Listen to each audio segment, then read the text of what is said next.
The concept of potential energy. The word potential suggests possibility or capacity for action. The term potential energy brings to one's mind stored energy.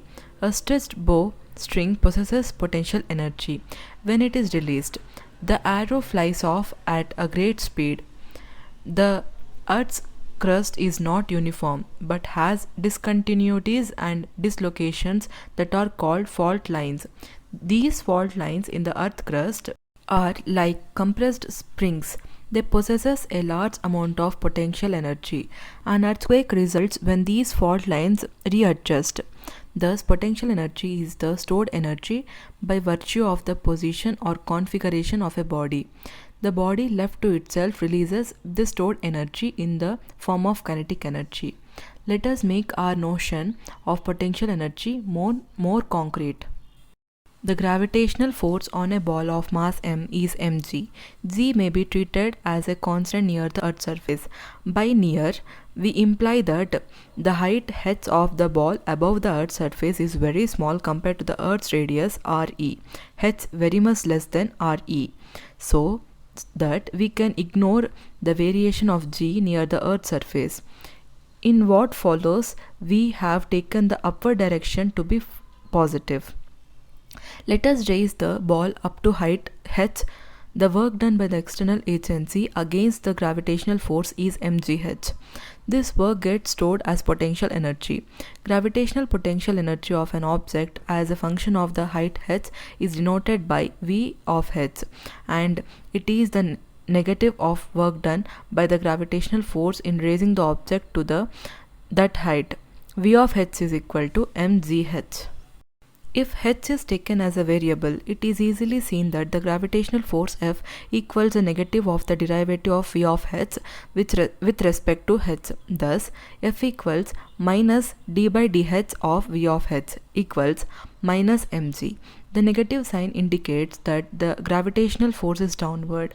When released, the ball comes down with an increasing speed. Just before it hits the ground, its speed is given by the kinematic relation v square equals 2gh. This equation can be written as half mv square equals mgh, which shows that the gravitational potential energy of the object at height h when the object is released manifests itself as kinetic energy of the object on reaching the ground. Physically, the notion of potential energy is applicable only to the class of forces where work done against the force gets stopped up as energy. When external constraints are removed, it manifests itself as kinetic energy. Mathematically, for simplicity in one dimension, the potential energy V of x is defined if the force f of x can be written as f of x equals minus dv by dx. This implies that integral xi to xf f of x dx equals negative of integral vi to vf dv equals vi minus vf. The work done by a conservative force such as gravity depends on the initial and final positions only. In the previous chapter, we have worked on examples dealing with the inclined planes. If an object of mass m is released from rest from the top of the smooth, that is frictionless inclined plane of height h, its speed at the bottom is root of 2gh, irrespective of the angle of inclination. Thus, at the bottom of the inclined plane, it acquires a kinetic energy mgh.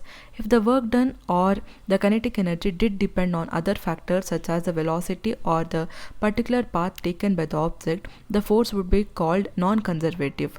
The dimensions of potential energy are m L square t power minus 2, and the unit is joule, J, the same as kinetic energy or work.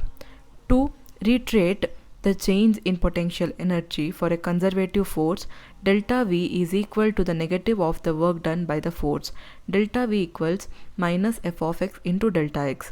In the example of the falling ball considered in this session, we saw how potential energy was converted to kinetic energy. This hints at an important principle of conservation in mechanics, which we now proceed to examine.